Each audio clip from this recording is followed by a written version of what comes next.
Sejam bem-vindas a este podcast, uma ação da Licenciatura de Ciências Sociais do IFPR Campus Paranaguá.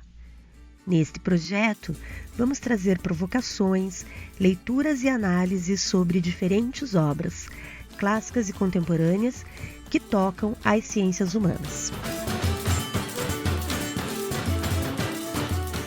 Neste episódio, temos a presença do geógrafo Antônio Márcio Alinsky, que vai nos trazer o texto de Milton Santos, Por uma outra globalização, do pensamento único à consciência universal. Vamos para essa prosa? Nesse podcast dos Sociais em Prosa, gostaria de contribuir com a belíssima provocação feita aos discentes que leem os boletins do Bibliosociais. Afinal, por que ler? Também gostaria de acrescentar a pergunta, o que ler? Hoje iremos falar um pouquinho sobre Milton Santos, sem dúvidas um dos maiores intelectuais brasileiros e que nos deixou um grande legado na produção acadêmica.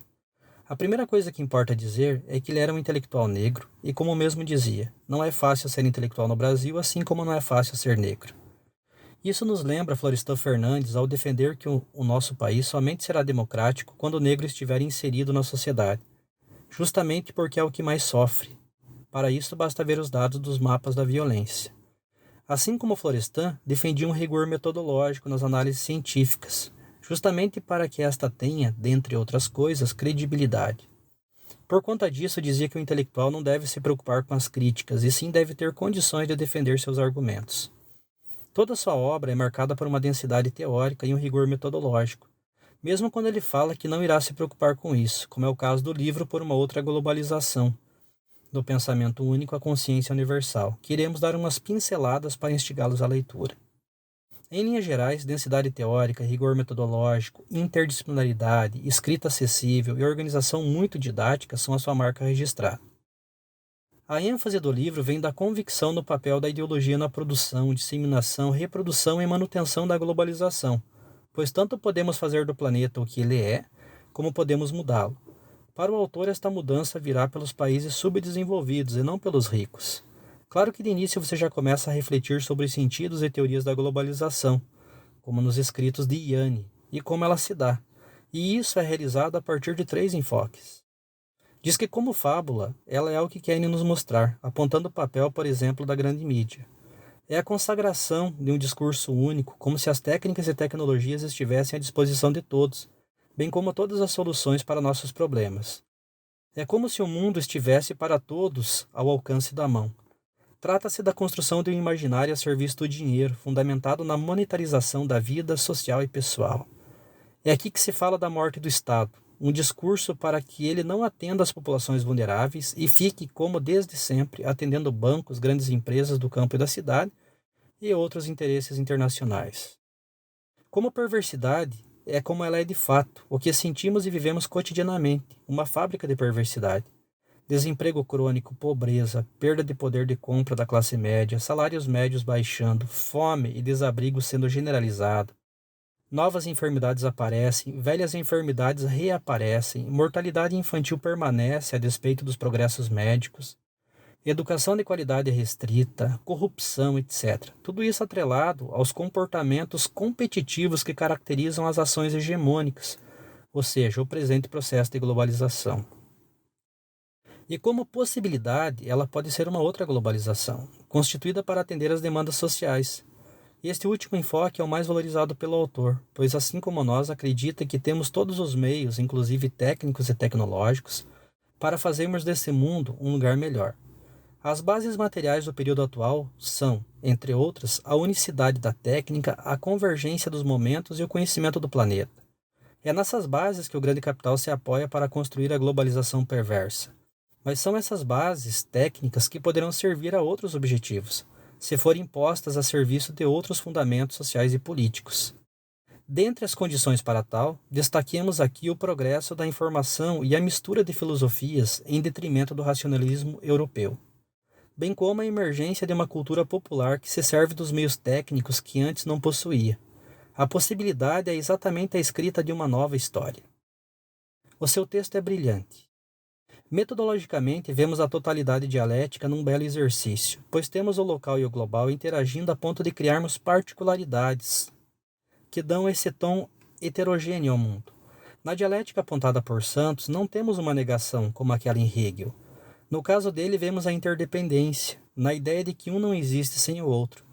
Assim, se o espaço se torna uno para atender às necessidades de uma produção globalizada, as regiões aparecem como as diferentes versões da mundialização. Esta não garante a homogeneidade, mas, ao contrário, instiga diferenças, reforça-as e até mesmo depende dela. Quanto mais os lugares se mundializam, mais se tornam singulares e específicos, isto é, únicos. A partir disso, vamos entendendo a evolução e apropriação das técnicas pela humanidade, pois hoje ela está em toda parte, tornando o mundo conhecido e principalmente as violências atreladas a isso, via controles de informação, conhecimento, através da concentração violenta do dinheiro. Por isso fala em totalitarismos ou globalitarismos que devem ser superados, pois resultam em uma política dos estados a serviço das empresas.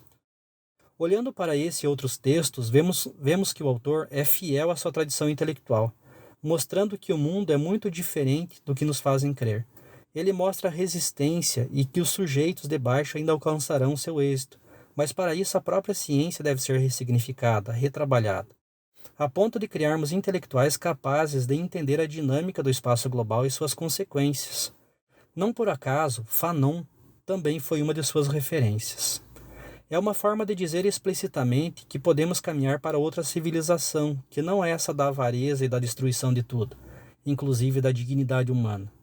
Esse apontamento nos leva à ideia de um esforço coletivo, multimétodos, para que possamos enfrentar a dinamicidade do mundo moderno. Assim, a disciplinaridade é a segurança e, ao mesmo tempo, objeto de tensionalidade entre pesquisadores. Como e o que pesquisar já não pode, desde muito tempo, ser um trabalho individual.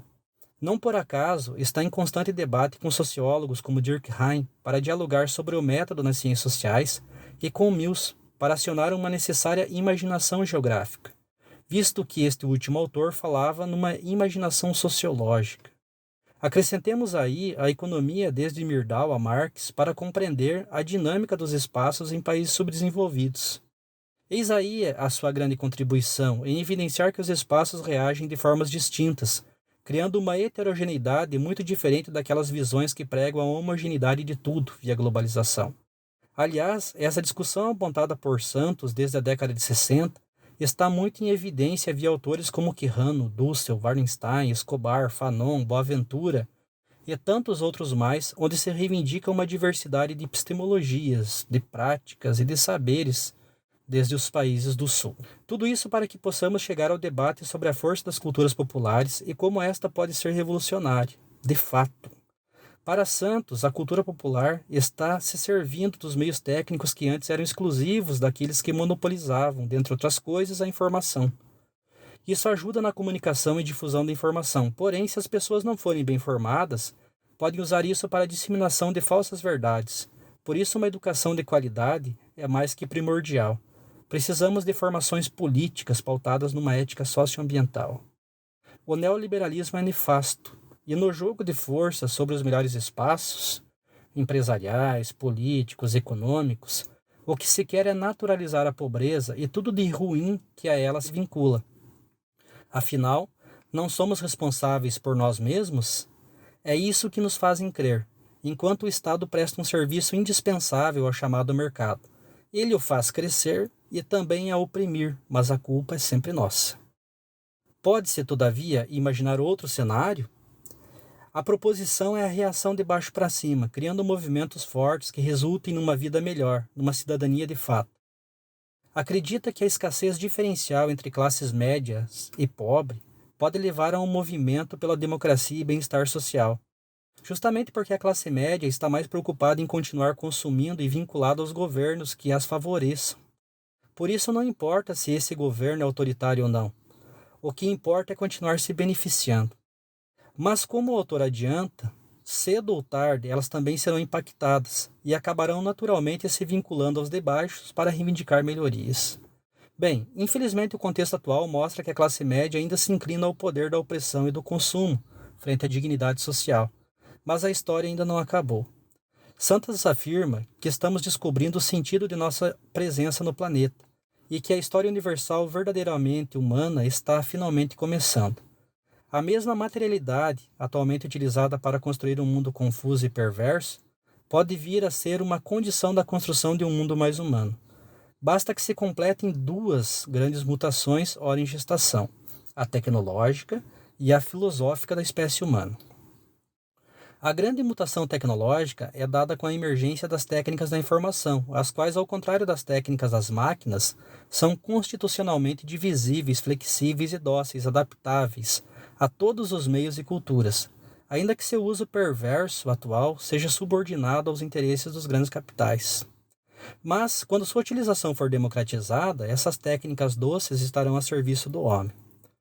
Sobre a mutação filosófica da espécie humana, diz que muito falamos nos progressos e nas promessas da engenharia genética, que conduziram a uma mutação do homem biológico, algo que ainda é do domínio da história da ciência e da técnica. Pouco, no entanto, se fala das condições que podem assegurar uma mutação filosófica, capaz de atribuir um novo sentido à existência de cada pessoa e também do planeta. E assim o livro acaba, como se fosse continuar. Seríamos nós os responsáveis por essa mutação filosófica? Estaria o autor dizendo que sua contribuição foi até ali e agora é com a gente? Essas respostas são intrínsecas à sua obra? Bora lá descobrir, minha gente? De todo modo, fica a contribuição de um dos mais brilhantes intelectuais brasileiros e sua participação nas possíveis maneiras de vermos o mundo.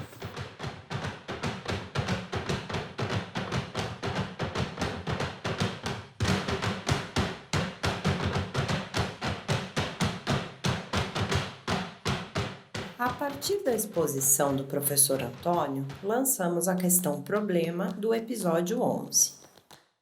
Quais as mutações elencadas no livro rumo a uma outra globalização? Quais seriam as mudanças provocadas por elas no cenário mundial? Será que estudar autores como Milton Santos pode contribuir na construção de uma sociedade mais igualitária? Boas reflexões e até a próxima!